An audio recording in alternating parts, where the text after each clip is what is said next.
No Cap Fund presents The Representation Station. All right, welcome. It is The Representation Station, and I am your host, Jeff Mayhew. I'm here with the No Cap Fund team, Roger Scott and Walter Clapp. Tonight on the show, we have a very special guest, Scott Howard. Before we get to Scott, Roger, Walter, why don't you introduce yourselves? I'm Roger Scott. I'm a North Carolinian by birth and by choice. I'm a CPA here in North Carolina. I'm an angry citizen. I'm very unhappy with the way things have been going in this country for a few years now. And I choose to bring my unhappiness to this doorstep because these guys talk me down. Walter? And my name is Walter Clapp. I am the president here at the No Cap Fund. I'm born in Texas, raised all over the United States. Currently, I reside in Laramie, Wyoming. I am a Christian. I'm an attorney, and I'm a investigator into the definitions of representation and what it means for your everyday life, interacting with lawyers, doctors, electricians, plumbers, but also your elected representatives, and trying to figure out how do we solve the problem of learned helplessness that we see everywhere in our society. I'm excited to be here with you. I'm excited to explore this conversation with Scott Howard, and looking forward to see where the journey takes us. Back to you, Jeff. Awesome. And Scott, I met on Twitter, which we've never actually met in real life, but we've been tweeting for quite some time. Scott, thank you for joining us today. Why don't you tell the people a little bit about yourself? Thank you for having me, Jeff. It's always a pleasure to talk with you. I always enjoy coming on the show. My name's Scott Howard. I'm a graduate of the University of Florida. I work in the State House of Representatives here in the Sunshine State. I'm an Oklahoman by birth, a bit of a transient in my life. Florida is my current residence, but we'll see where life goes. Major history buff. I read a lot of biographies. I am an aspiring statesman. I'd like to be great someday, but for now, I'm just an aide. And I am, of course, happy to be here with Jeff and these fine gentlemen to discuss the issues of the day. Yeah, so I really connect with Scott because he reads probably as much as I do, and I'm constantly following his Twitter feed to see what he's reading, so I can try to read it first. But I we've talked about this on the show. Reading is obviously very important, and for somebody, on this show, we've interviewed a lot of people who feel like they're helpless, like they have no power. And we speak to a lot of people out there that feel like things are hopeless in the country. And I keep trying to tell them that they're not, because there is a generation of people out there, Scott is one of those people, who want to be great. And we need people who want to be great, who are not just wanting to be great, who are actually putting in the work and the effort to be great. And that starts with reading the books, studying the history, understanding the problems that we had in the past so we can tackle the problems that we have today. All right. So now that I gave you all that extra buzz. I'm gonna interject Go ahead. before you get to Go the ahead. questions. Please. Since we're talking about books, have you read Sorkin's 1929 book there over your shoulder? I'm about 140 pages into it. Okay. I started it yesterday. I assume he does not mention the 1929 Permanent Apportionment Act. So right now I'm in April, I think it's going like chapter by chapter. It's going like date by date, and I think I just flipped the calendar to April. So the Permanent Apportionment Act passes in June, but my guess is no, it doesn't get mentioned. But I don't know yet because I haven't finished it. Okay. I've been seeing it posted all over the place, and obviously we talk a lot about 1929, and you are correct. It was in June that the Apportionment Act was passed. So I'm interested to hear from you in the future. Is the overall theme of that book?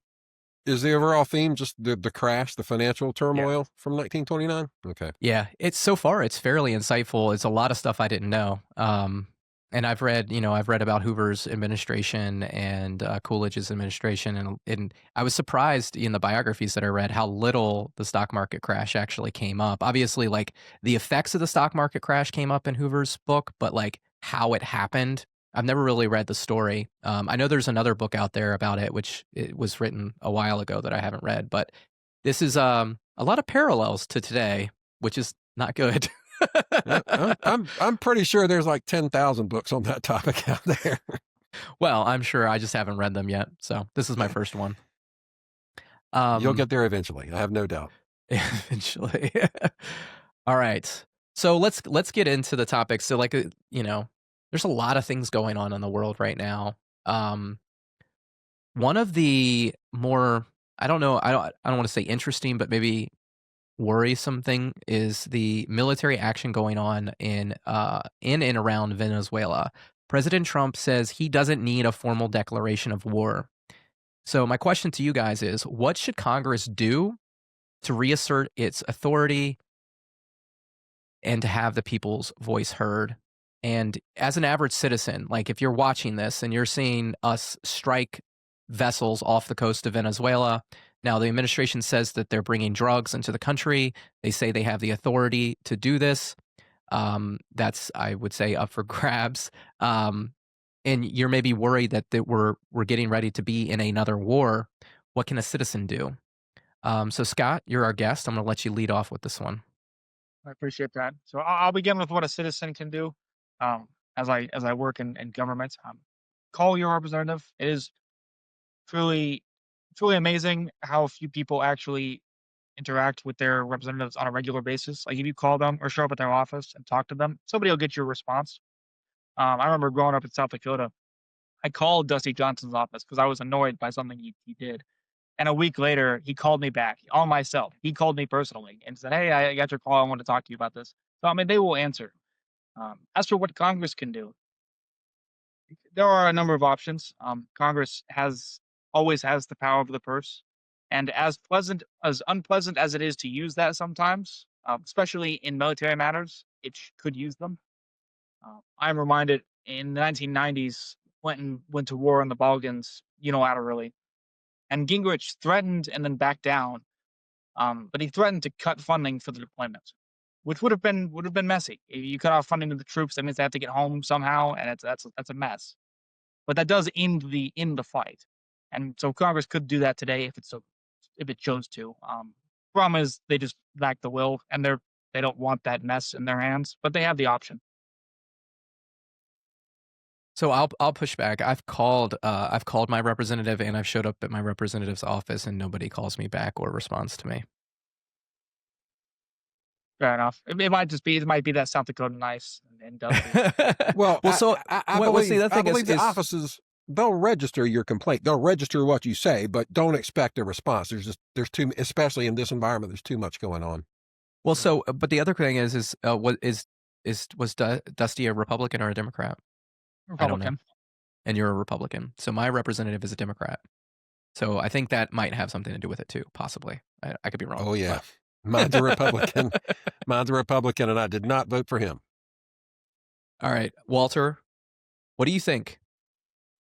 How can Congress reassert its authority? Congress is supposed to be the one that has war powers, yet Trump says that he doesn't need a declaration. They're just going to go out and kill people. That sounds kind of evil villainy, doesn't it? So, look, I'm looking here at my Constitution that was donated by Dorothy, and Article 1, Section 8 gives Congress the power to declare war. But what we've seen is Congress legislate several acts, right? So, like the authorized use of military force, AUMF. And those AUMFs have been used and granted the executive branch certain authority to execute certain limited like military operations, not wars, but Actions. They Yeah. they Lethal look. action. It's kind of like the Supreme Court, the definition of porn, right? It's like, oh, you'll know it when you see it, right? It's kind of it's a very blurry gray area, I think, from a legal perspective. And I think, when you talk about the situation in Venezuela, we have to put it in the context of the war on drugs, which was declared by Reagan There are congressional laws on the books, right, which schedule all these drugs, which made them illegal. And so they're being manufactured in different countries and then smuggled into the United States.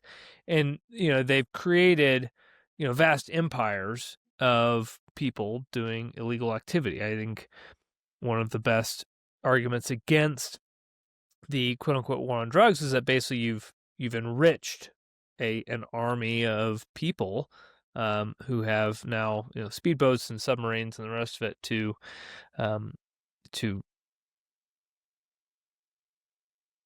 go under the radar and use subterfuge to disrupt U.S. policy. And so, we have Trump here declaring war on, not declaring his executive powers to enable him the use of military force with respect to Venezuela and these cartels. And so I think if Congress were going to take action, right, what they would need to do is essentially rein in these AUMFs, right? And I'll forget the exact enabling legislation, right? But there's enabling legislation post 9/11 that says, if the president declares somebody a terrorist organization, then he can use military force against them. And then there's like a period in which he has to go back to Congress to talk to them. And it is, it's led to this question of like, okay, well, if all I have to do is decide that you're a terrorist, that's kind of I don't know. It's an evolving definition. And obviously that can be abused if you have a president in office that is being liberal with their definitions. And, we saw this with Obama and the drone strikes. I think that it continued to an extent under Trump 1, Biden, now Trump 2. And he's basically just moved, I think, that authorization, from the Middle East to South American drug cartels. And it might be because it's a pretext and actually what we want is their oil. But the pretext is still there. And so, Congress would basically need to reclaim their power and reclaim the power that they have given away to the executive branch to arbitrarily define these situations in which they can use military force and say, actually, the situations in which you can use military force need to be narrowed drastically. And that if you're going to use military force, you need to, go and get approval by a committee, right, within, 24 hours, and then Congress within 48 hours or, 3 days, 5 days. But I think what we're seeing is that the power of the purse is not being utilized, as Scott announced, and he's absolutely right that the power of the purse ultimately is the Congress's kind of final authority, the final check on the executive branch. But the government is shut down right now, right, for a reason, and the executive branch is enjoying that. I think we're seeing that Trump is. My guess is he wants it to extend at least past 30 days so he can fire a bunch of people. But in the interim, right, he's able to kind of funnel money to the programs that he finds of use to him and use the assets that are available.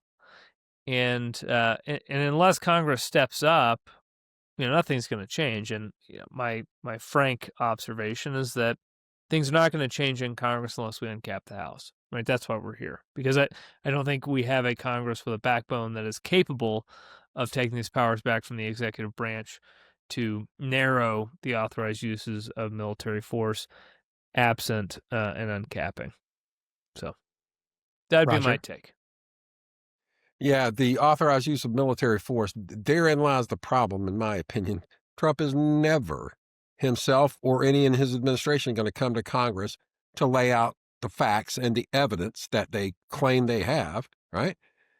they're never going to make this stuff public. They're going to say, you question me, you're unpatriotic, you're un-American, we're trying to save America, blah blah blah. He's never going to turn over any of the evidence, and unless he does, I consider them extrajudicial killings. Now, Yeah, so I understand the arguments about the drug flow and all that jazz. Don't disagree. This ain't the way to solve it. Don Bacon was on the Reagan Caucus podcast this weekend. I listened to it this morning, and they talked about this. And Bacon kind of said almost the same thing. He said, like Trump has identified a real problem, or at least the administration has. Fentanyl flooding into the country is a significant issue.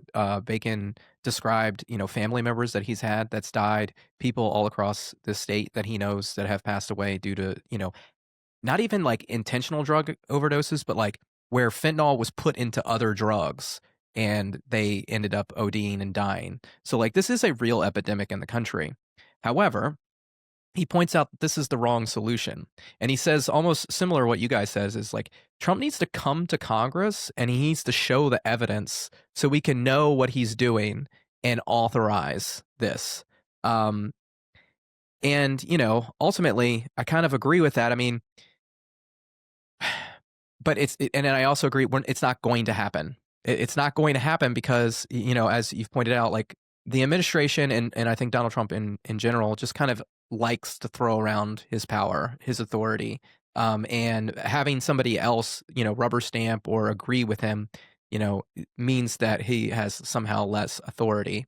Well, I mean, they've already stepped aside one time too many when he swung power back when he had a lot less of it. Well, why should we expect him to stand up now that he's more powerful? I would push back and I would say Congress in general, from president to president to president to president to president, keeps moving the line and allowing this to happen. Walter mentioned Obama, Scott mentioned Bill Clinton, right? Like this is a continuing thing. And, I think foreign policy is the one area where the president of the United States has, more power than any other area. But when it comes to war, there needs to be a check on that. And the war authorization is a check. These what is it? The AMFU? Is that what you said, Walter? AUFM. Authorized use of military force. AUMF. Yeah. UMF. UMF. Sorry, I'm not good with letters in right orders. That has given the president more power. And again, if you don't sunset these, if you don't write new rules, they're just going to keep kicking the can down the road. They're going to keep pushing that line and taking more power. I can't remember who it was that said it, but it's like nobody ever willingly gives up their power, but they'll keep taking it. And how many of those other presidents were operating in an environment where SCOTUS had said, "Yeah, you're immune. Do what you want. Go wild." None. Well, okay, Biden for a few months. Take it back. Biden apparently had immunity too for a few months at the end. I'm not sure he knew that, but anyway, before we leave the topic, all right. Congress, they should be doing all kinds of stuff. There should be committee hearings, hopefully in public. There should be issuing subpoenas to that end. They should be pulling budget levers, as we've talked about, making bipartisan statements condemning the opacity and the lack of evidence. They should be doing all those things, but they won't. And what should citizens be doing? As Scott said earlier, I call it, petition your government for redress of grievances, but call your congressman, petition your government, and, do all the kind of the usual stuff, sue, organize, and make spectacle. Jeff and I were talking about it last week, the No Kings rally I attended, it's a spectacle. It's a spectacle with a purpose.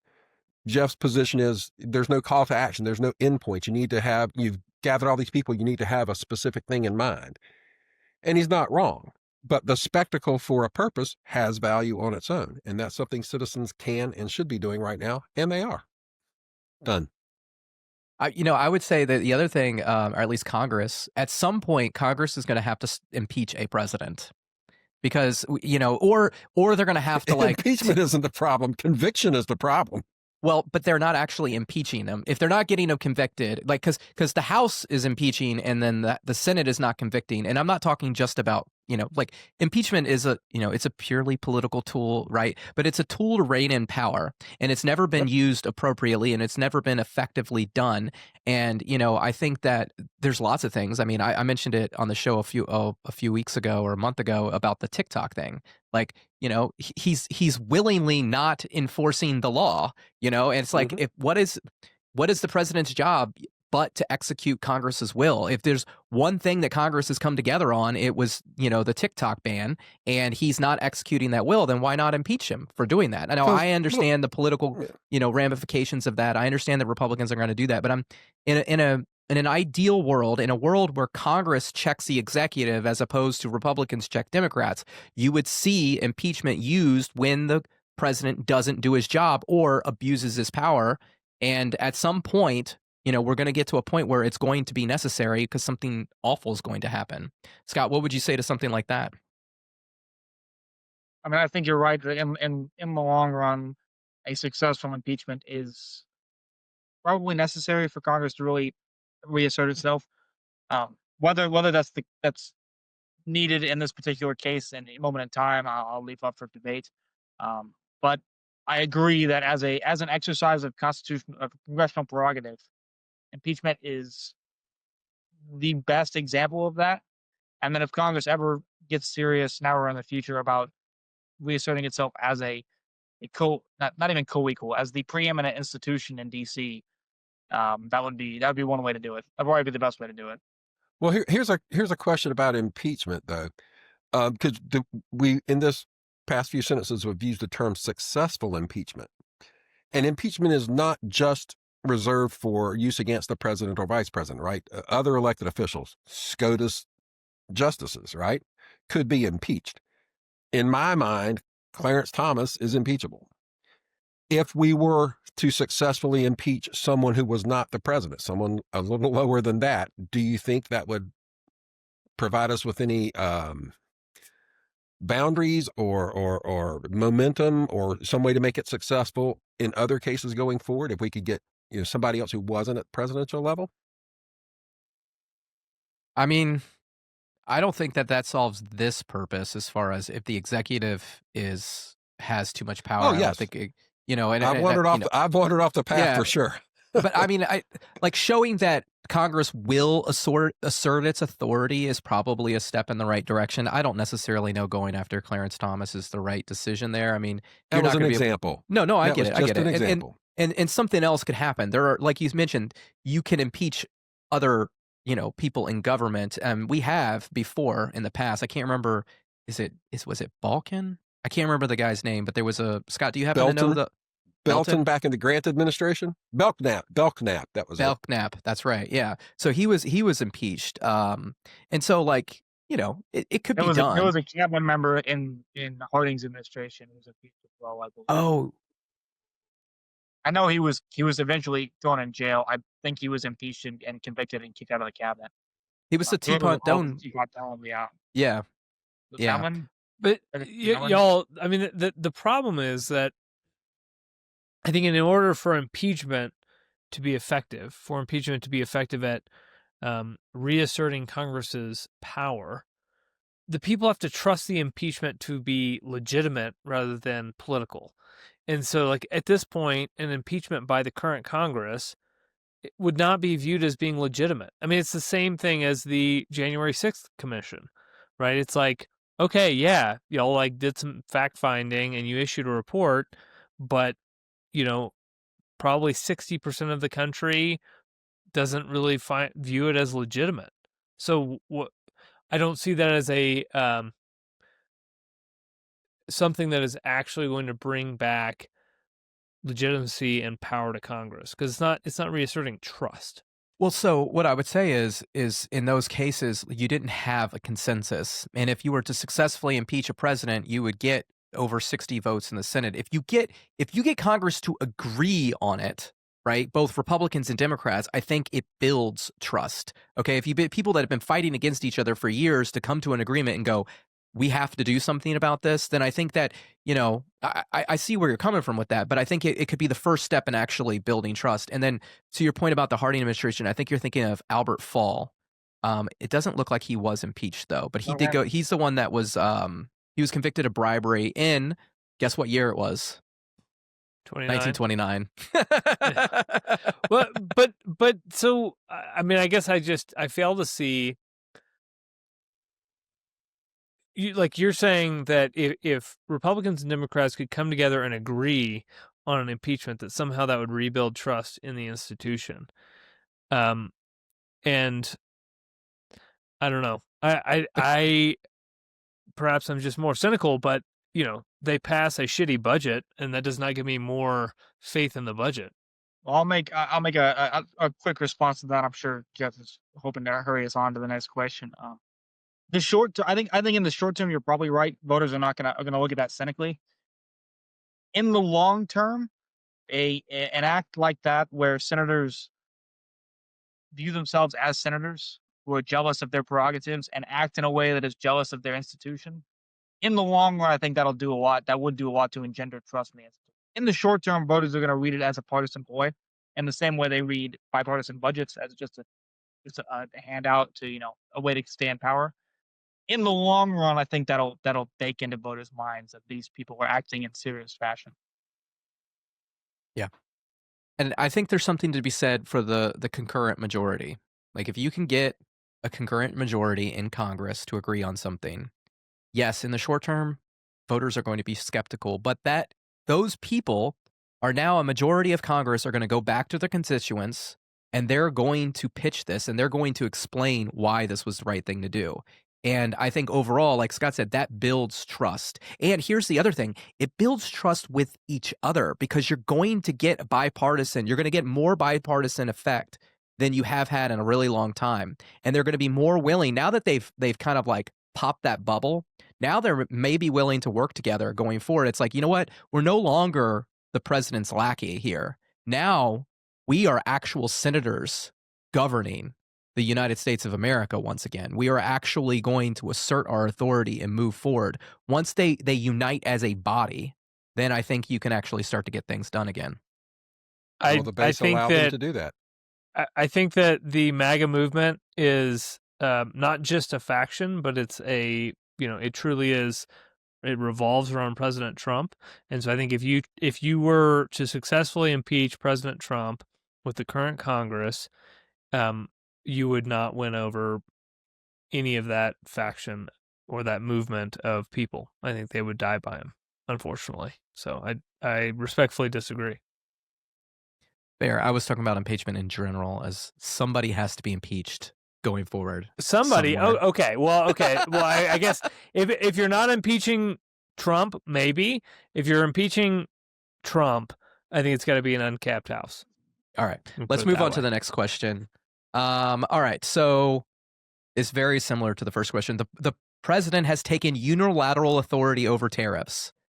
He's playing hardball with China and he's placing retribution on Canada. I don't know if anybody saw, but he just like tweeted out, he's like 100% tariffs on Canada because they tweeted out a video of Ronald Reagan. What can Congress do to assert its authority? When is Congress going to be Congress again? Who wants to take the lead on this one? I guess I would just say same traffic, right? Same, yeah.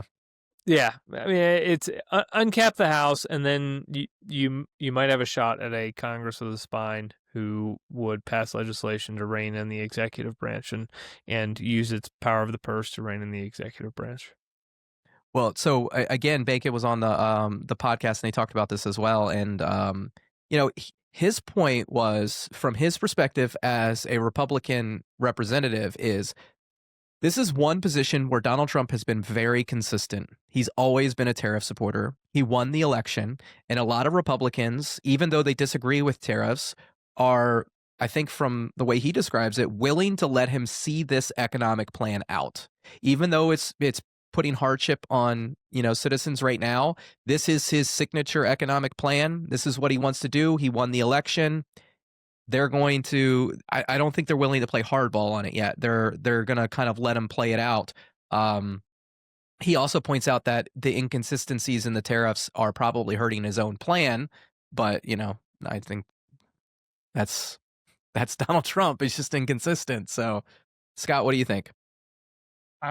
First, I agree with the comment you just made, and I think people forget that this is generally how elections are meant to go, and it's because it's a very strange issue to die on. But in theory, a president and his Congress are supposed to run on a platform and then implement the platform. So you're right. This is the platform he ran on. This is the platform he won on. For better or worse, he's going to implement it. That's what's going on.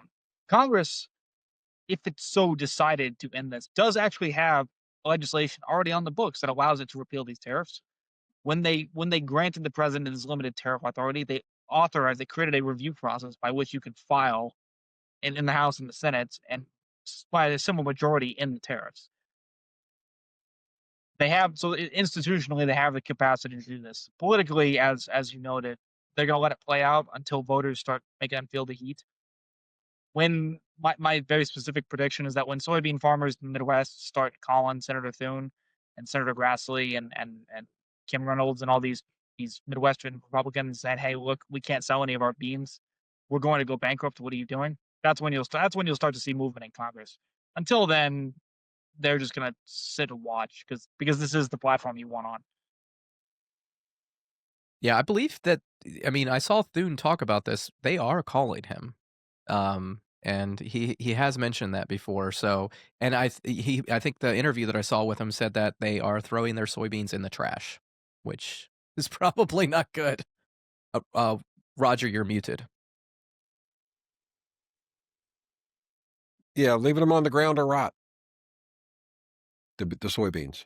Yeah. So what do you think they should do, Roger? I don't think it really makes much difference at this point. The damage is done. Those markets have shifted, and it might be possible to get those markets back if we still had the goodwill of the rest of the world. But so much of the rest of the world is looking at America as either unreliable or counterproductive or maybe even evil. So there's a lot of bad will towards America. It's going to be very hard to get those markets back whenever Republicans decide they're going to stand up to Trump. I got to jump in here for a second. I grew up working on a rice farm. My uncle remains a rice farmer. He works for the USA Rice Federation, and so does my aunt. And I would just say that, commodities are ultimately commodities. And so I do think that if tariffs change, ultimately commodities do end up being, I don't think there's a whole lot of long-term ill will in the commodities game. It's a financial market. And we'll have to cut prices drastically to get the markets back. Yes, absolutely. And I'll also say that there are places where they take pride in their product, and they don't want to import American products because they are viewed as being tainted. And we've worked very hard to get them there. And to the extent that that kills this goodwill, I do think there is risk there, for sure. But if the entire global commodities market crashes and people are starving, people will end up buying the grain that is the least expensive. And right, that's not to say that America's reputation is not irretrievably damaged, despite whether or not they're buying our commodities. Yeah, but Trump doesn't care because he's got all those crypto dollars. He doesn't care about commodities. Anyways, I have a lot to say about what citizens should do. You want me to go through that or no? Yeah, tell us, please. What should a citizen do, Roger? Well, start by voting against MAGA candidates every opportunity you get. And as far as tariffs, how are you going to get? And look, I understand where you're coming from with that, but you don't have enough people on your side to win those elections. How are you going to get some of the people that support MAGA candidates to vote with you? What percentage of the voters are MAGA? I mean, I would say you probably have about 30% of voters are MAGA, and you've got probably 20% are anti-Democrat. Okay, I said vote against MAGA. I didn't say vote against Republicans. I said vote against MAGA. Vote against the 30%. How do we not have enough to beat the 30%? Because the 20% of anti-Democrats are going to vote with MAGA when a crazy Democrat is running in the election. And because the primary system has polarized us. Right? There's crazy people on both sides of the party. So as far as tariffs are concerned, we're coming up on the holiday season. I say give books as gifts, or maybe even digital gifts. Or better still, buy something that you're going to give as a gift from the artisan who made it. Go to the farmers markets, go to the street fairs, spend your money in your local community, right? Deny money to the tariff coffers, to the billionaires. Buy from eBay instead of Amazon. Buy from shoemakers instead of Guitar Center. You guys don't know Shoemakers. It's a local place here in town. But the point is, try to buy from some place that's not going to put money directly into a billionaire's pocket. Buy from Target, right? Yes, I understand there are billionaires that are part of Target's investor class, but it's not like Jeff Bezos sitting there. Every dollar's going into, some portion of every dollar is going right into his pocket. Buy from co-ops, bank at a credit union, eat at farm to table joints, patronize independent bookstores. These people, we're in late stage capitalism here, right? And things are being engineered in such a way that if you buy without intention, you're going to be funding the people who are going to continue to take advantage of you. And then, as far as just your information environment, I've never been one to listen to a single source of news, and at this point, I don't rely on any media outlet that is controlled by a profit-seeking entity. Right? I get my primary news from Associated Press, PBS, or NPR, and then I even don't trust them. I go check them. I read English language versions of Le Monde and Der Spiegel and English language papers out of the UK, because the rest of the world watches our politics almost as closely as we do. You can get good information. The point is, in late stage capitalism, I'm finding we all have to try and triangulate the truth. You're not going to get the truth from any one source. You got to triangulate it. That takes effort, and we got to convince people to make the effort. Done talking. I like your idea. We should be buying books for gifts. That's actually what I buy everybody for Christmas. It hasn't made me very popular in my family, but I continue to do it. Right now, I have $80 of rewards points at Barnes and Noble. I'm looking to get that up to 100 before Christmas, so I can say that. Right. Scott, what do you have to say about that? Like, so, and before I let you answer, so Roger, when you're talking about buying locally, isn't that kind of what Trump's trying to do with the tariffs? Is force us to buy locally? No, buy domestically is not the same as locally. Fair. Scott, what do you say? Well, so Roger's right that he's trying to make you buy domestic. However, it does prompt another comment I was going to make on your first question is what Congress should do about this. Another alternative answer is that they'll do nothing because the preferred policy outcome of the tariffs is achieved, and that is a larger manufacturing base in America, less reliance on commoditized and financialized tools like Wall Street sells, and more money invested in brick and mortar shops. And so what you will end up seeing is in America that is on paper less wealthy, but that's because people are spending more money on fewer items because they buy local or they buy domestic. And then Congress won't do anything about it. And historically speaking, you could have a coalition of city laborers, like the McKinley Coalition, with high tariffs, or Midwestern farmers. You don't get both because obviously trade policy doesn't agree with both. It's possible that the GOP's coalition, just shifts in a way that they don't have to rely on Midwestern farmers to win, in which case tariffs won't go away anyway. All right. So we talked about Republicans a little bit. We talked about that MAGA faction. Let's get into this one. So a Trump appointee, Paul Ingrazia, I'm probably mispronouncing that, has withdrawn over some controversial statements. Last week or the week before, we saw the leak of the Young Republican group chat that revealed some hateful rhetoric.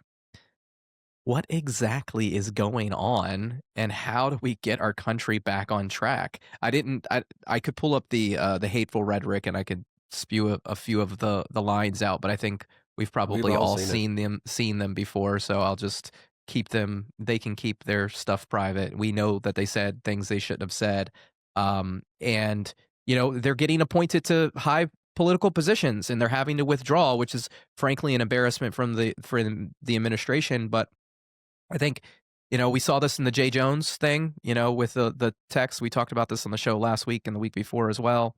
This isn't just a Republican thing. Politicians are saying some really just awful things. How do we get better people in charge? Walter, you want to go first on this one?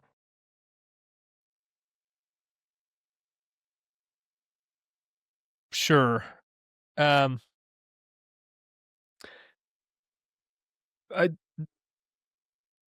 the first thing, I have to go back to what Roger was talking about just briefly and say the idea of late stage capitalism or late capitalism is kind of a disputed point. So I'll just kind of throw that out there. Well, so it's We're gonna- 50% of We're the going to talk January about that on the 6th, so- we're going yeah. to talk about the late stage capitalism or whatever on next week's show. So we'll come back to it. Don't Okay. worry. All right, we'll pause. Yeah, I think that honestly the algorithms are probably a lot to blame. I just spent my weekend back in Memphis, and that's where my alma mater, Rhodes College, is. And I spent a lot of time hanging out with people of color and had amazing conversations about representation and the need to uncap the House and what they're doing and all the amazing things that are going on despite the news cycle. And spending that time in person made me realize that I think I had been like a tiny bit radicalized spending too much time on the internet, right? That in fact, the internet is radicalizing people. It is pushing people to more extreme positions because that is what leads them to more engagement. And I think we just have to continue to condemn that, right? To say, if you're spending all your time on the internet, glad you're here right now listening to this, but, go out and touch grass. Scott, what do you say? You're a young Republican, right? Like One I want to say, Walter's lying. This show is the most radicalizing I've ever been on. No, I am a young Republican, and I, as noted on my shirt, I recently graduated college, and I was around these people, and I of this crowd, even if I'm not, of a kind with this crowd,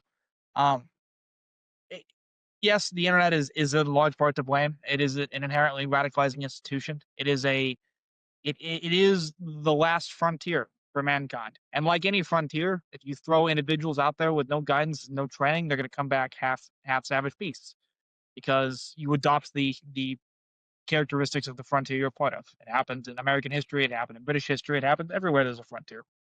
The first people who go out there become savages. That's just what happens. Back to nature and such.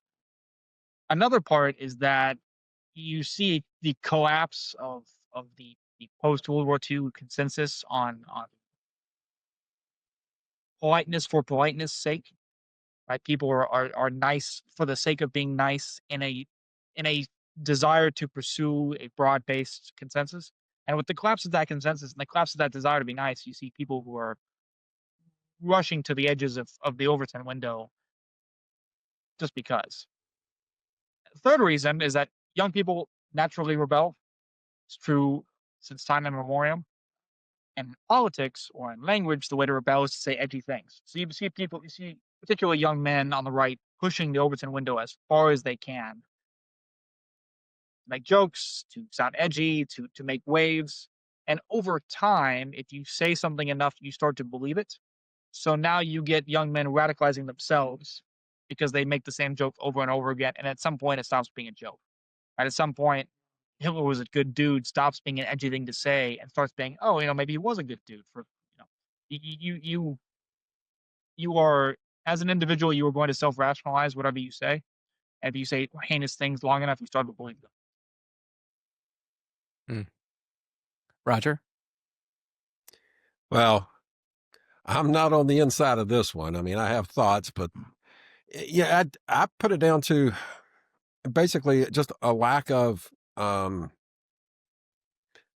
awareness, intelligence, zeitgeist, paying attention. We've got decades and decades of failure in poorly funded public schools, and you've got deficient instruction in other kinds of schools, home schools and private schools. You add a thick layer of decades of reading those rags at the grocery store, check out all the conspiracy fantasies and those things. You've got magical thinking curated from a lifetime in churches. And then into all that, somebody pours a ridiculous amount of misinformation. And we're surprised that people believe outlandish things and that they repeat and say outlandish things and that they believe Hitler was a good guy or whatever. It's an overall failure of the entire society. It happens to show up in this case in these heinous things that this one group of people said. There may be people on the left saying disgusting things about Republicans too. I don't know. I don't see it. Maybe it'll come out. But for the moment, we've engineered a society where these kinds of people can get traction and make community. So, I mean, we've definitely seen Democrats say hateful things about Republicans. We talked about on the show the last 2 weeks. Jay Jones, talked about his political opponent children being murdered in the race that is happening in Virginia. We've seen lots of hateful things. Yeah, but there wasn't 39, how many, 290 pages of it? I mean, he said a couple of one guy said a couple of bad things. Maybe some other people have said bad things. This was a whole group of people saying ridiculously bad stuff. Well, I mean, thinking they were in private. Right. And one of them is running for a position of power, and the other 200 and whatever are just, One of them's a sitting state legislator. He's already elected. So what I'll say is, I think Scott's hit the nail on the head, and Walter, with what they said. The New Frontier thing, the edginess, pushing that Overton window. These are things that happen over and over again in society. The thing that I'll add to that is behavior runs down. It trickles down, right? Like it's a trickle down behavior. If you're a parent and you're kind of nasty to people, guess what? Your kids are going to be nasty to people. If you're a parent and you're polite and you use your please and your thank yous, chances are your kids are going to be polite and use their please and your thank yous. And I would say that our political leaders have made conscious choices. And I think it kind of started with, Donald Trump and the way that he decided to, behave in his first election, running for office, where he said what he wanted to say. He didn't really care. He was, he almost purposely pushed that envelope. And so, and then the other thing is like, he's not really a person with principles or, conviction. It's all about what can you do for him. So it attracts people that are going to be loyal to him and push the envelope to, quote, own the libs, right? And, you attract these things. I call it spoiled power, right? Because politics, the way that you get things done is through patronage, by giving out jobs. So all of these people are all looking for jobs, and the way that you look for jobs is you socialize, you network. You have to act like the people that you're around in order to get in the room and to get the job. So it becomes this thing that if the people at the top are doing it, then the people following are going to do it because they need to get in the room. Kind of like with the impeachment thing with Congress, at some point the tide's going to turn. At some point, something's going to happen, and you're going to get a different way of doing it. The fourth turning. It's the fourth turning. I don't know if that's exactly it here, but Walter, did you have something to add there? Yeah, so I think the politeness for politeness sake, kind of post World War II mandate that Scott spoke about. I think it's important to realize, because I think part of what Trump was reacting to and what he brought to the scene was a reaction to something that felt scripted, that was more like reality TV, right? And so Trump felt unscripted, right? He was willing to push the boundaries and say things that were a little bit taboo. I think about him at one of the Republican debates calling out all of the donors who were booing him in the crowd, right? Kind of like breaking the fourth wall there on screen. And, we have this problem, right, of, going between extremes, right? On the one hand, being just, absolutely polite, and then on the other hand, just saying the most outlandish things you can say in order to garner attention. And my belief is that by uncapping the House, we can find some sort of middle ground where reason prevails rather than script or outlandishness. All right, so these cats were making these comments to each other in a private text exchange. They weren't seeking attention. Yes, they were. They were seeking attention within their own in group. Yeah, because they you were got a speaking. network. They were It's speaking the to each same thing other. as like a fraternity or a sorority or any other group. People do and say crazy shit in order to, win the favor of the people, perceived as having sway or power. Okay, well, that doesn't improve their situation any, in my opinion. Well, we're If all that's in the kind of disagreement. people they're hanging with and hope to be part of, then that doesn't improve them in my estimation. Yeah, well, I don't think anybody here is saying that. I think we're saying is they think it does, and that's the problem, Right. ultimately. Yes, exactly. All right. Okay, so next question here. We're seeing a lot of gerrymandering. And I'm going to give a little bit of like a history foundation for this one. So in the lead up to the Civil War, gerrymandering became a weapon for radicals. Now, you've heard me or have written about it in the Hill. Leading up to the Civil War, there was an imbalance of representation. The Three-Fifths Compromise tilted representative power in Congress to the Southern slaveholders. The Democratic Party, through Andrew Jackson and then Martin Van Buren, they built this strong party that was co-opted by the slave power after them. They used this to advance their goals of slavery. This became a defining issue of the generation. Now, the Northern Party, it wasn't a sectional conflict yet, but the Whigs were the opposition party. They faltered because they didn't hold together strong enough. Eventually, you had new parties form, and you had two factions take control of these parties: the Southern Fire Eaters and the Northern Abolitionists. Now, the Northern Abolitionists were, somewhat radical as well. Obviously, we all agree that slavery is bad and should be abolished. However, Northern abolitionists like William Lloyd Garrison thought that the Constitution should be abolished with it. So what you had is an imbalance of power. You had two radical parties or factions take control of the parties, and then they used gerrymandering in order to gain and control power in Congress. What we've seen, because of the capped House and the issue of immigration, we've seen two, what I believe, radical factions take control of both parties.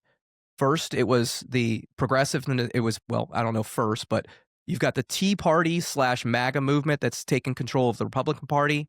And then you've got the, progressives that have taken control of the Democratic Party. Now, what we see is both parties are using gerrymandering as a political tool to gain power. We saw it first in California. This week, Virginia announced that it's going to try to do mid-districting. We've seen it in Texas, Ohio, and I saw a tweet before I got on the show. Illinois was talking about doing mid-districting, redistricting as well.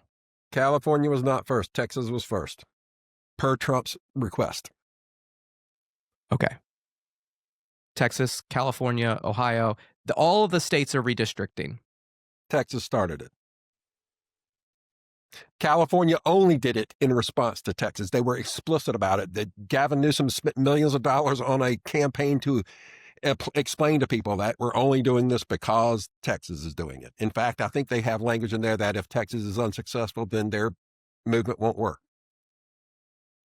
All right. I haven't read that language, but that's what I've heard. Is this good for American democracy, and how does this serve the people? Scott.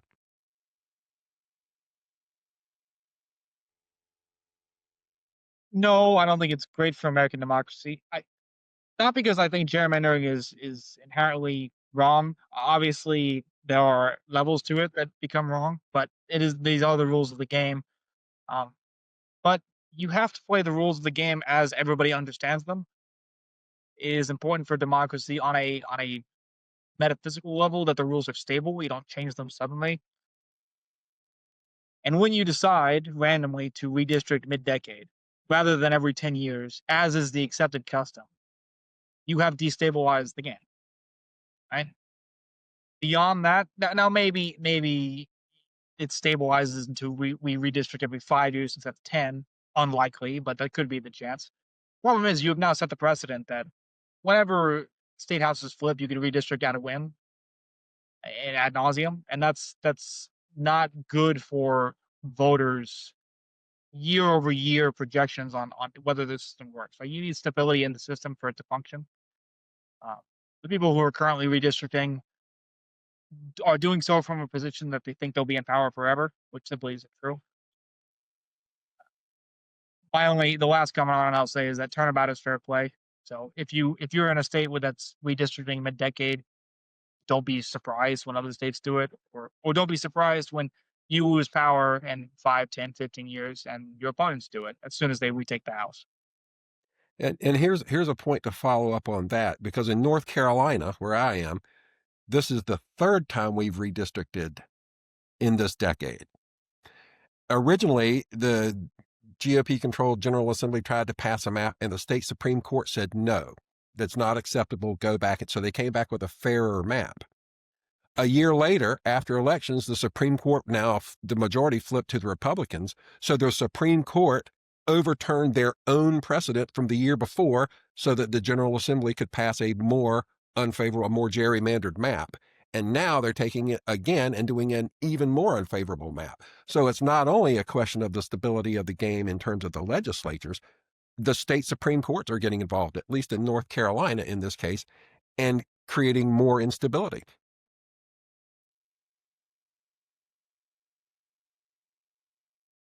So I've been thinking about gerrymandering and uncapping the House quite a bit, and I've come to the conclusion that there's kind of two issues at play.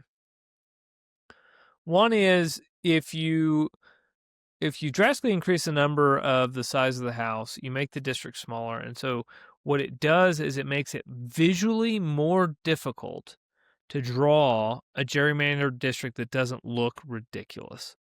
Right. So this is why we see in the state houses, when you have smaller districts, the gerrymandering tends to be more egregious. Right. The districts are less compact, as the scientists say. And so that's kind of thought one. The other thought is that because of learned helplessness, people don't pay attention to that. Right. They're like, people are checked out because they don't know what to trust. And they don't really care what's happening in the state houses because they don't have any control over the federal government, where most of their taxes go, and the decision to send their sons or daughters off to war are made. So I think if you uncap the House substantially, you make it harder to gerrymander without it being kind of visually apparent, and then you have the opportunity for people to care about it and care about whether or not their state legislators are doing it. I buy the idea that we redistricting every 10 years, it was the custom and we've broken it and that's bad. But I think redistricting more frequently would be okay, so long as that is on the radar of the constituents, that this is of paramount importance for purposes of of your representation, but that it's easy to see, right? That if you have legislators drawing these crazy maps, you can see it visually quickly, and you vote the bastards out of office, right? If you keep doing it, you just send a message. If you gerrymander in ways that are solely partisan, that's, I'm a Republican, but I'm not looking for solely partisan ends, right? I'm a Republican looking for compromise with Democrats.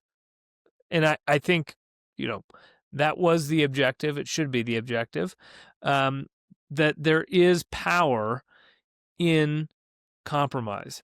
And I think that is possible. And it could be possible with frequency, but you need people that are paying attention. I have a question for Scott. I don't want to get deep into it, but a quick one. You talked about politeness for politeness' sake and how that's part of the problem we have in electoral politics is people aren't being polite. They're saying all this horrible stuff. We have had guests on this show, and we have talked ourselves about alternative voting methods, ranked choice voting, star voting. Star voting seems to be the thing that we are all happiest about. And with star voting, that would give people an incentive to not demonize their opponent, right? They would be needing some of that person, or maybe I'm thinking of ranked choice voting.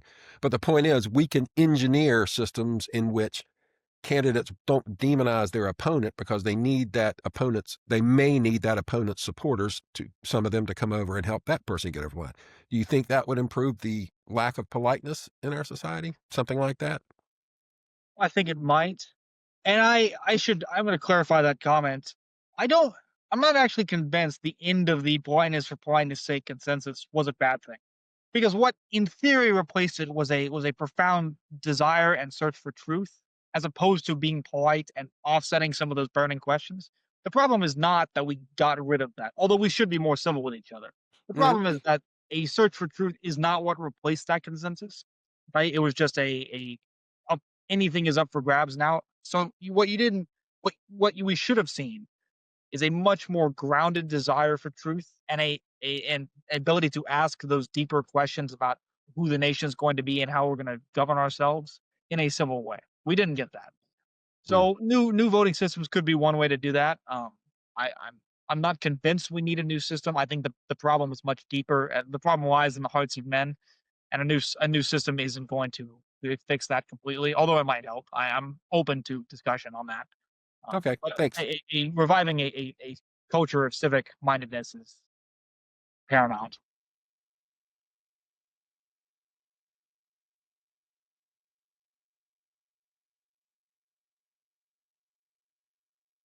All right, Jeff, are you moving us That's forward? needed. I'm muted now. Sorry about that. Okay. So what I what I'll say is, tagging on to what Scott said about, like we have to ask the question, who do we want to be as a country? Like, where do we want to go? And, as I pointed out in the lead up to that question, there are a lot of parallels that fact that of what's going on right now that went on to the Civil War. If you could replace immigration with slavery. We have an imbalance of power. Like, these are things. I had a message sent to me today on Twitter from somebody from California, and let me find it real quick. The message said, "This House redistricting nonsense on both sides is insane. It's a prelude to civil war." And it's because it's kind of legislative war. That is what we did to each other in the lead up to the Civil War. The Democrat, or the Whig Party, felt completely pushed around by the Democratic Party in the state of Virginia. Let's see if I can find the quote here.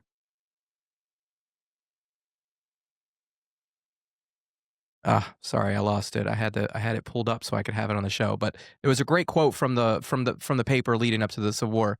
And, like, I guess my point is we're fighting about Trump, we're fighting about tariffs, we're fighting about congressional authority, we're fighting about all these different things. But what we really need to do is we need to start discussing reform, right? Like, we need to fix the representative issue. We need to write real rules on immigration.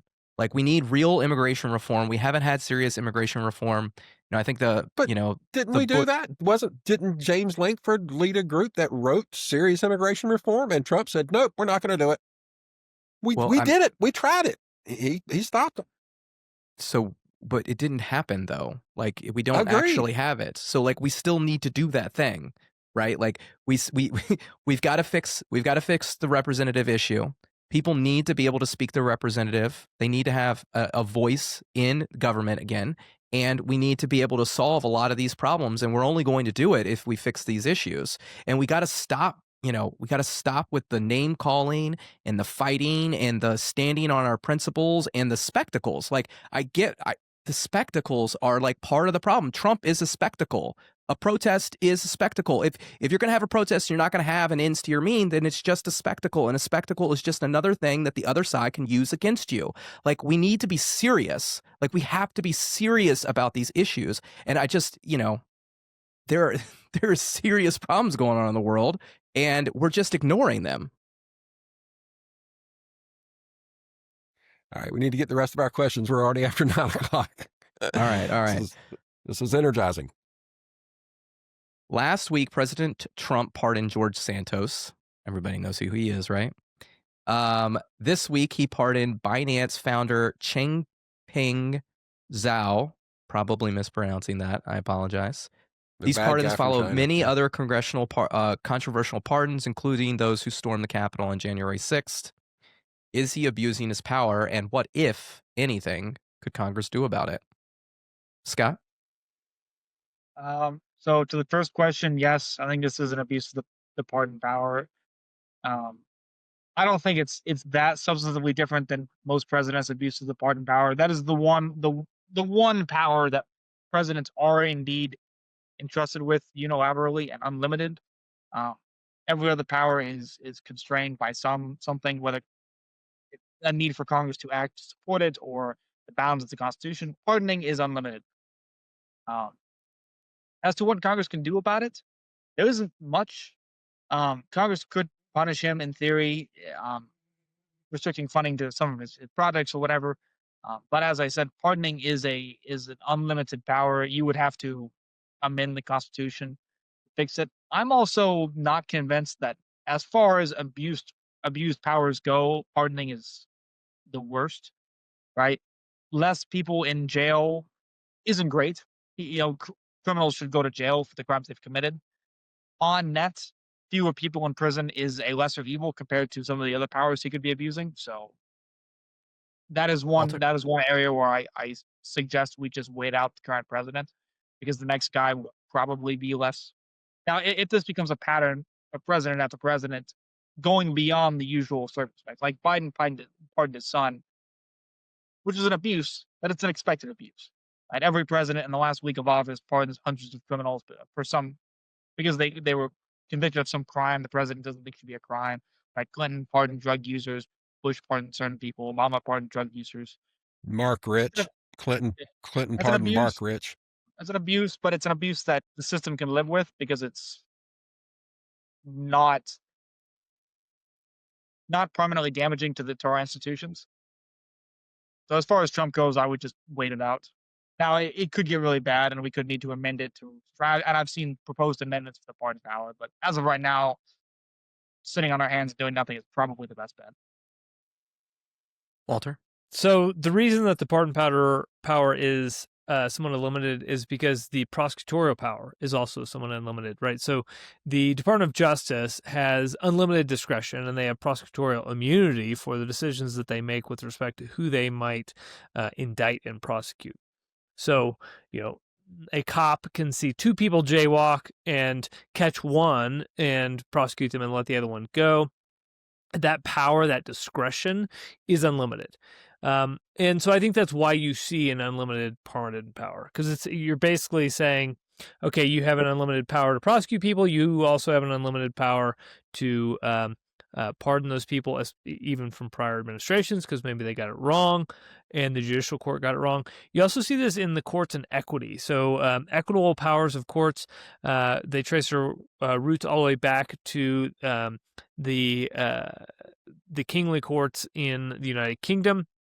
So we had courts at law, and then we had equitable courts. And the equitable courts were endowed with the power to essentially fix problems where the law fell short, right? So you have kind of a scenario where, okay, yeah, maybe that was technically illegal, but if you look at the entire story, this person should not have been rotting away in prison.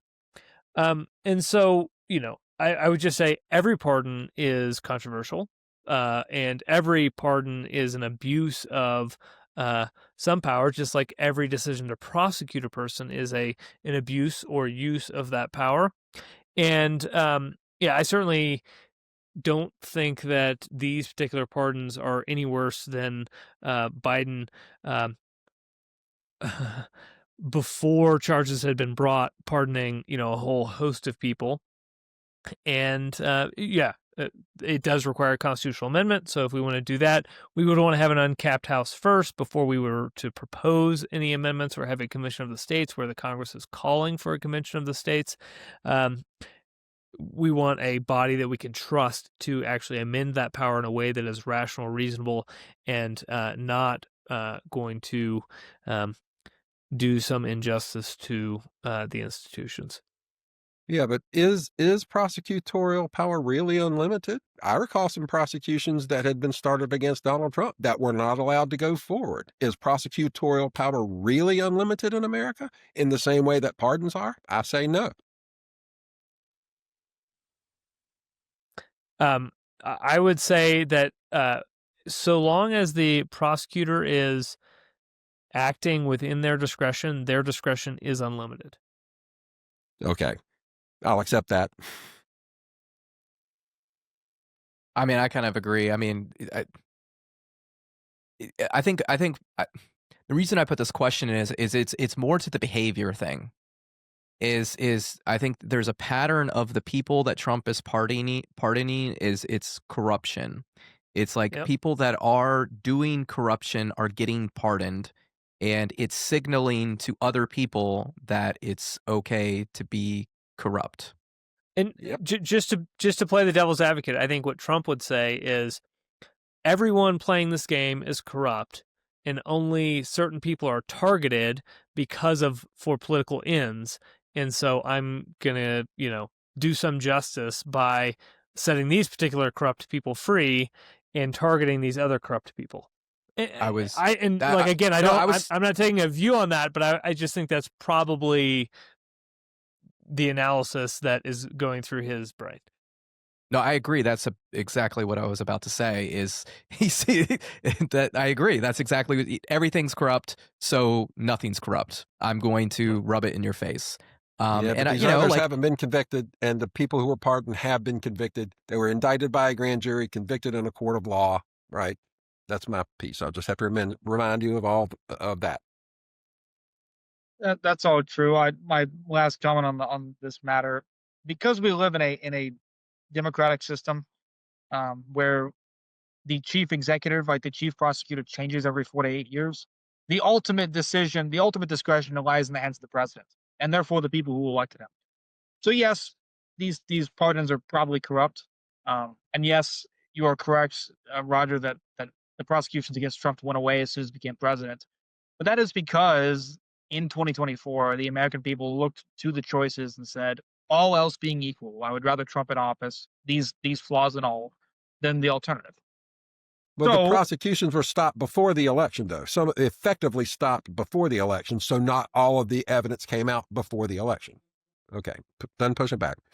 true, but in general, the buck stops with the American people when it comes to Justice Department prosecutions and therefore and pardons as the flip side of that. So if people decide that it's too corrupt, they will demand reform or they'll demand change. Generally, in the American system, a little bit of corruption is accepted so long as the system it seemed to be working. Historically speaking, the American people will tolerate certain corruption from their tribe. If it greases the wheels, so be it. Right now, we have yet to see any proof that the American people are up in arms about it yet. They might, but time will tell. All right. Last question for the night. According to recent reports, President Trump is humiliating executive assistant Mike Johnson behind closed doors. Is executive assistant Mike Johnson up for the job of Speaker of the House? Roger, I'll let you go first on this one.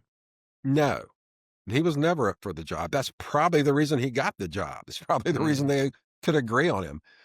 And to be fair, I don't think anyone else would fare any better in this current environment, And this is in large measure due to the Permanent Reapportionment Act of 1929, as we've discussed before. It enables the extremists in Congress, routinely on television or in print, or a clip somebody's posted on X, you see some elected Dems saying, these GOP, my colleagues, they tell me in private that they're so worried about what Trump's doing and they decry what Trump's doing, but they won't stand up to him, right? They say they feel powerless, so they keep their heads down. So this could have been stopped several times earlier along the way. We could have uncapped the House decades ago, and if not for the effect of the House on the Electoral College, we had a much larger Electoral College. I argued Trump would never have won the Electoral College in 2016. It could have been stopped when he was impeached. The Supreme Court could have ruled in favor of Colorado, where the Supreme Court had ruled that he had committed or had engaged in insurrection. There was plenty of places along the way where this could have been stopped. And at every gate, Republicans opened the gate and said, go ahead. That's where we are. Scott, what do you think about Mike Johnson?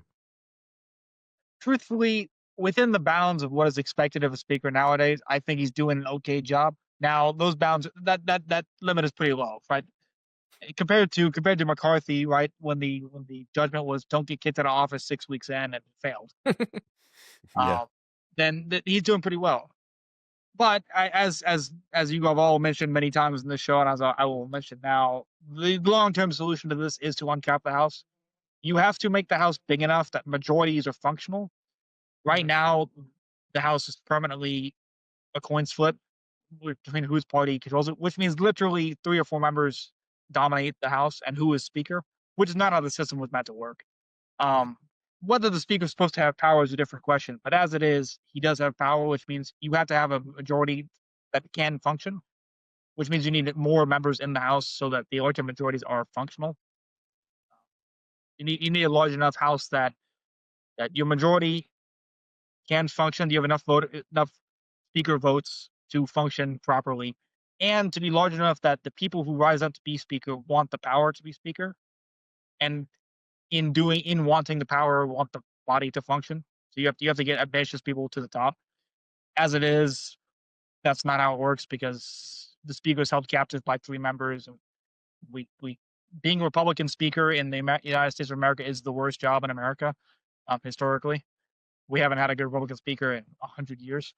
So I digress. Relative to what the job standard is for Republican Speaker, my job is doing okay, but it could be better. If we uncap the House, it could be a lot better. So, and I'll let Walter, I'll let you get in. I just want to add something here. All the parallels I was talking about with the lead up to the Civil War and what we're going through now. One of the other ones is this was the first time leading up to the Civil War where we couldn't elect a Speaker of the House, and we couldn't elect it again because of the imbalance of representation.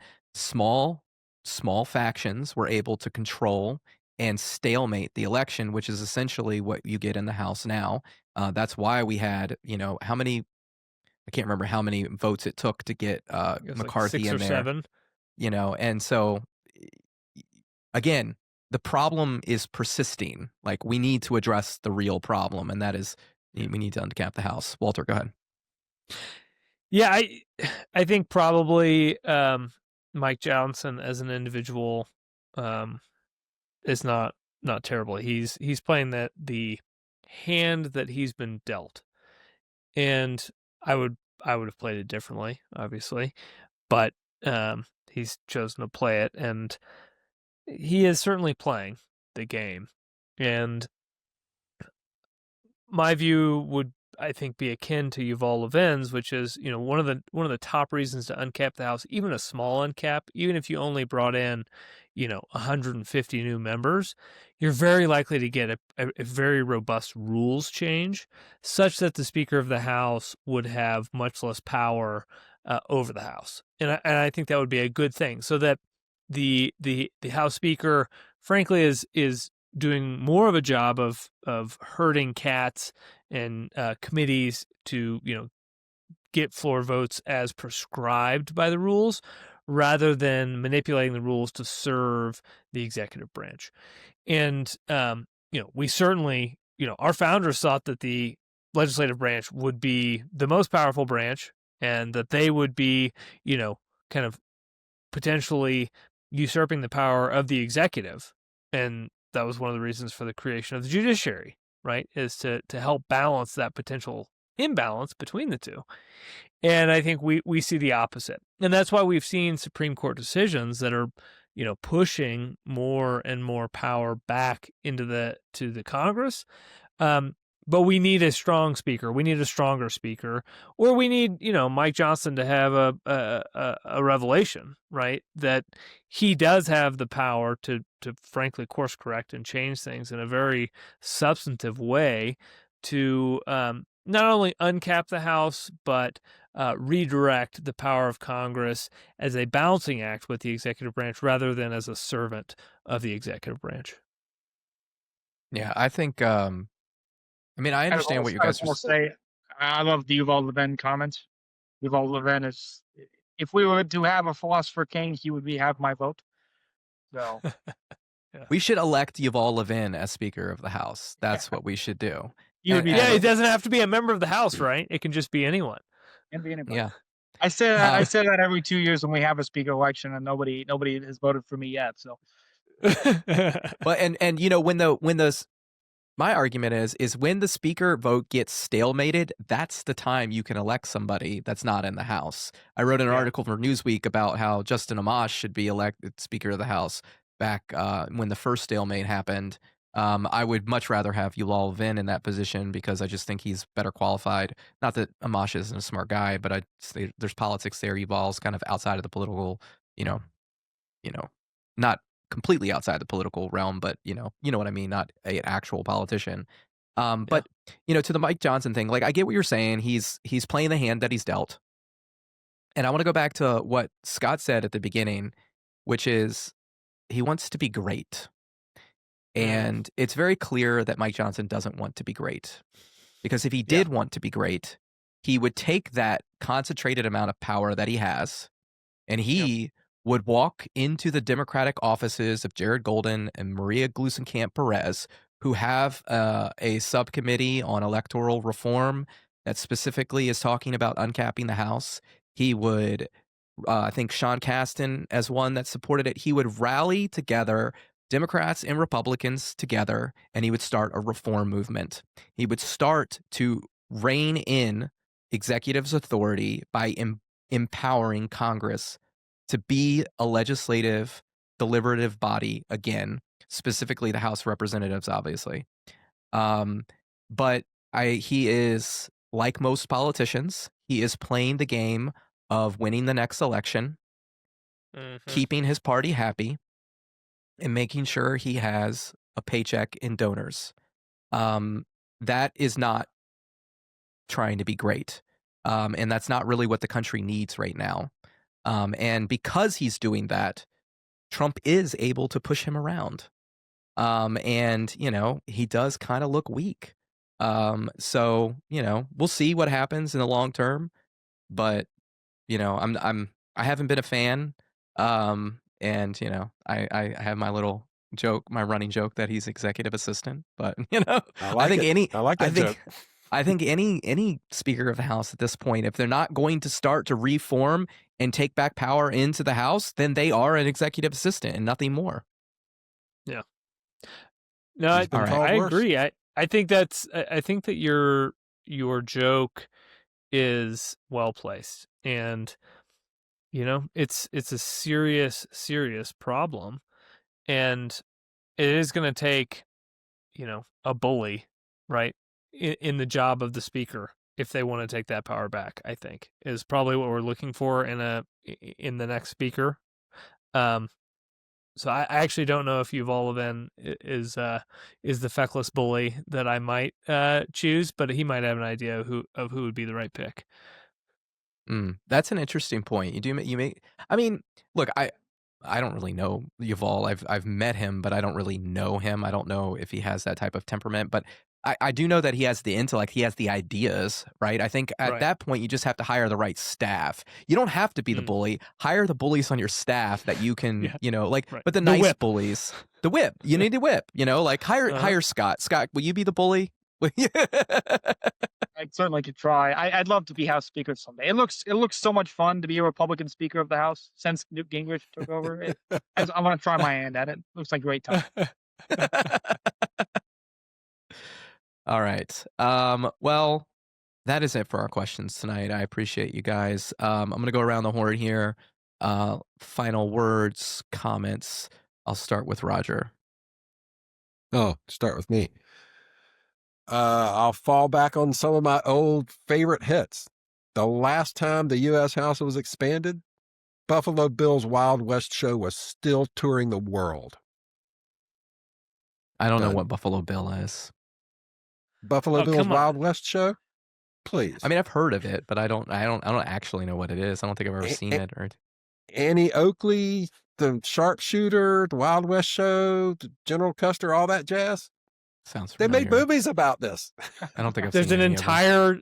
entire city in Wyoming that Cody, is centered around this Oh, existence, and I lived there, or I'm sorry, I lived next to there for a number of years. And there's the Buffalo Bill Center of the West, which holds a Smithsonian museum called the Whitney, or affiliated museum, and so there's a lot. There's one more biography for you, Jeff. Yeah, the Old West had died, and Buffalo Bill put together a troupe of Native Americans and cowboys and ranchers and saloon girls, and he traveled around the world. And it's like a rodeo ring. They did trick riding and sharpshooting and all kinds of stuff. And that stuff that was still touring the world until about 1920. Yep. All right, Walter, final words. Well, please go to our website here at www.y435.org. Check out the Declaration of Representation. Sign it. Join up. We've got a couple college groups that are starting across the country. We'd love to have you or your friends start another chapter. We are looking for volunteers across the state to engage with the community. My definition of representation is mutual education, two-way education. And I would add, you have to add action into the education word, right? You have to think of it that way. And, we need people who want to learn and who want to educate. And we would love to have you join our ranks. And, please reach out. You can find me at y435.org. And you can find us on X. You can find us on YouTube. Send me an email. Whatever makes sense for you. Don't be shy. We need bold folks in this trying time, and we appreciate your engagement and look forward to connecting with you. Scott, final words. Well, I have nothing to advertise on my behalf. All I want to say is it's always a pleasure to talk to you nice folk. To the listener, if it wasn't for Jeff, I would not know I wouldn't know anything about No Cap Fund. The issue of representation in the House would not be an issue I think about much. Thanks to Jeff and Walter and Roger and the nice folks that focus on this. It is something that comes to mind. Keep up the good work, and hopefully you guys get this moving off the ground. Thank you, Scott. Yeah, so thank you, Scott, for coming on the show. I do appreciate it. And for the listeners out there, as Walter said, go to our website, www.y435.org. You can sign up to volunteer, you can make a donation, and you can sign our declaration. So until next week. Thank you, Scott. I actually went out and looked you up on it. I'd never read anything on X of yours before. And so I went and looked at some of your stuff today. I appreciate you coming on and sharing your perspectives. Well, thank you for having me on. It's always a pleasure. All right. Peace and love. Thank you for tuning in to the Representation Station. Don't forget to visit our website at www.y435.org and sign the Declaration for Representation. And don't forget to follow us on social media. You can find us on X at No Cap Fund, on Facebook, No Cap Fund, on YouTube at Uncap the House, and on Instagram at No Cap Fund. Thank you, and don't forget, peace, love, and representation.